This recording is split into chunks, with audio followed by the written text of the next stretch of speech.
what felt like almost forever, we finally got news on Matt Reeves' sequel to The Batman Part 2. Yes, the script is finally done, and what felt like forever, we finally got an update on the production of this film. Now with the script complete, we do know that filming is slated to begin early January of 2026. So they'll be starting winter and probably go in for 6 to 7 months of the year, depending on how long the production is. But if you guys didn't already know, I love that Batman film. My favorite movie of all time and my favorite Batman film is The Dark Knight. And to be honest with you, I think that the first Batman is the closest to what I would want for a Batman in the modern time. And it pretty much does everything that the Dark Knight films, in my opinion, didn't do for Batman. And I'm judging this sequel for this Batman trilogy, this new universe, very, very high. Just like how I have high expectations for the Superman film, comparing this Superman film to the other previous ones that we got. And like I've said, I love Man of Steel. All around, I enjoyed it. And I'm essentially just going to be comparing this Superman to Man of Steel. And I just want it to be better. If this Superman movie is better than Man of Steel, then I'm going to walk away thoroughly pleased, in my opinion. But that's just me. I know some people don't like that movie at all. I understand why. But I feel like that Superman, Henry Cavill Superman, was my favorite all around. I know in the universe it went off the rails later on, but I think in terms of that DCEU that we had, that little 10-year universe that they were trying to attempt, I think Man of Steel is probably the best movie that they put out in that entire universe. So I'm doing the same thing how I'm grading this Superman film.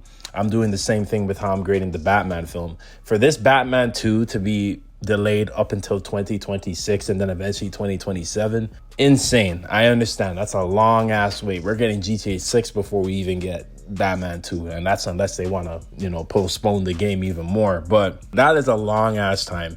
And I do know that Matt Reeves was going through some personal things, and I could only imagine that behind the scenes the DC studios, they're not scrambling, but they're still trying to figure out their footing of how they're going to approach this universe, because these next few years are very crucial for how things are going to be laid down going forward for Warner Brothers and the DC property as a whole. If they can't really stick the landing over the next 5 years going into the 2030s, I don't know if we see any major DC projects going forward if the universe collapses. So they kind of have to hit the nail with everything going forward. They got to really hit the mark. And they have potential with the Superman film, but I always said, I'm like, that first Batman film was phenomenal. And like I said, for me, I'm grading this that since we had to wait so long, since I know Matt Reeves is a very good writer and director, he knows what he's doing. He got the team and, the crew, everything on the production side, from soundtrack to cinematography, all around on that first film, impeccable. So I know you're going to be able to come back and run it back again, but I need this film, based on how long we waited for it, I need this film to be better than The Dark Knight. The Batman 2, or the Batman Part 2, I should say, the Batman Part 2 has to be better than The Dark Knight. And not only that, in my opinion, it needs to be the best Batman movie we've ever seen. This has to be the best Batman film that we have gotten so far. And that's what I think Matt Reeves knows in his head. He really hit the nail with the first film. And it's like going back to Nolan, right? Batman Begins. I love Batman Begins. But then The Dark Knight just came in and just shattered expectations all around. And I think he's not necessarily comparing himself to Nolan, but I think he understands that the follow-up has to hit the mark 100%. There can't be any ands, ifs, or buts. If the sequel is not better than the first film, then we're going in the wrong direction. But I have high hopes for this movie. I'm so excited. I've done a couple videos on my theories on what's going to happen. I don't know if the timing or the setting of the film has changed now, because originally it was supposed to take place right after the first film and the Penguin TV show. But now that there's been such a gap in between, I don't know if he's going to maybe further out the timeline or maybe make the gap between films a little more accurate to what the years are actually in between the projects, right? So it's about 5 years in between the Batman 1 and the Batman Part 2. So maybe it could be a year or two after the events of the first film, because I know originally he said it was going to be directly right after. So I don't know. Maybe he keeps it that way. Maybe he changes it. I don't know. We'll have to see.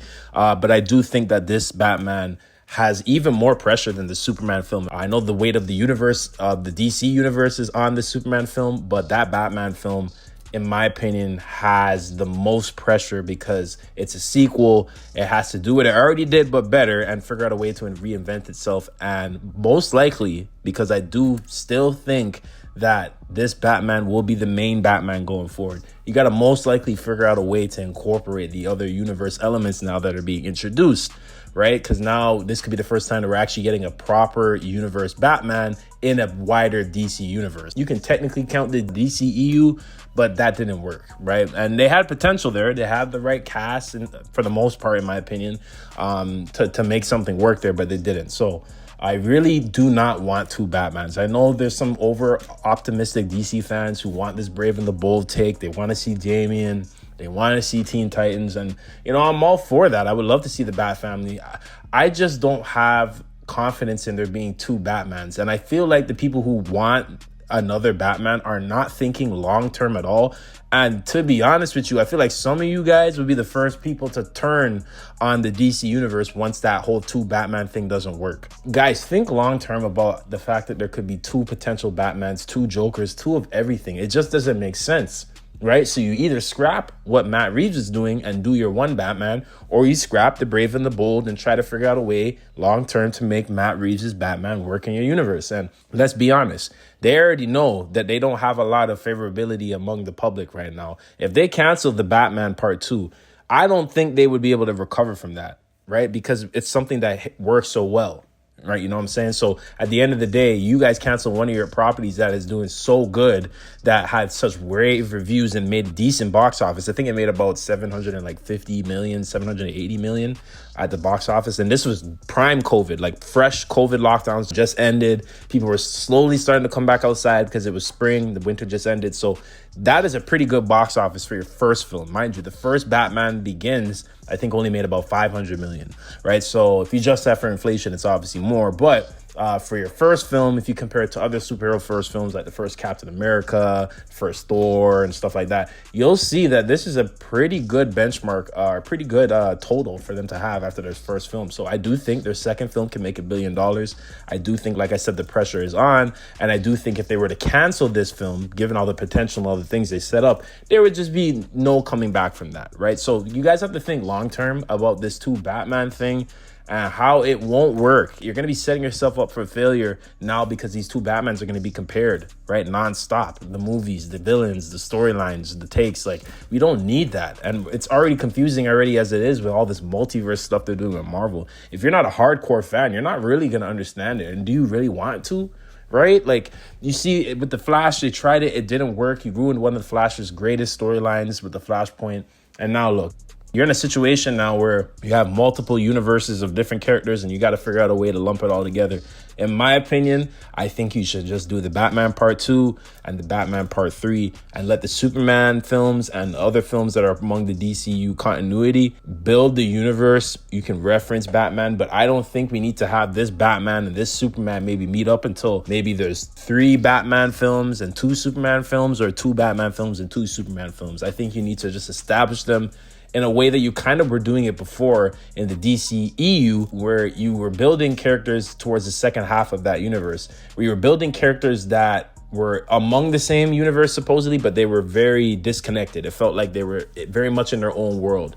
And it didn't work for the DCEU, but I think if you apply that format more carefully going forward with the DCU, it can work, especially with Batman and Superman. Keep Batman isolated to Gotham. You can reference some things that are happening out in the DC universe and the world, but you don't have to have Superman appearing in front of Batman for a while. Keep them isolated, keep them contained. Their stories are big enough as it is. That's what the comics were back in the day, right? You had all these characters, realistic or fantastical, existing amongst each other. Sometimes they cross paths, sometimes they wouldn't. There would be hints and Easter eggs amongst the different characters and universes or the different cities about other characters and other things existing, but they were able to keep them contained when they wanted to, and then they were able to connect them when they wanted to. So I don't see the issue of doing that now. I know some people reference Creature Commandos about Dr. Phosphorus. I think that's how he says his name. He can't realistically be running around in the Batman.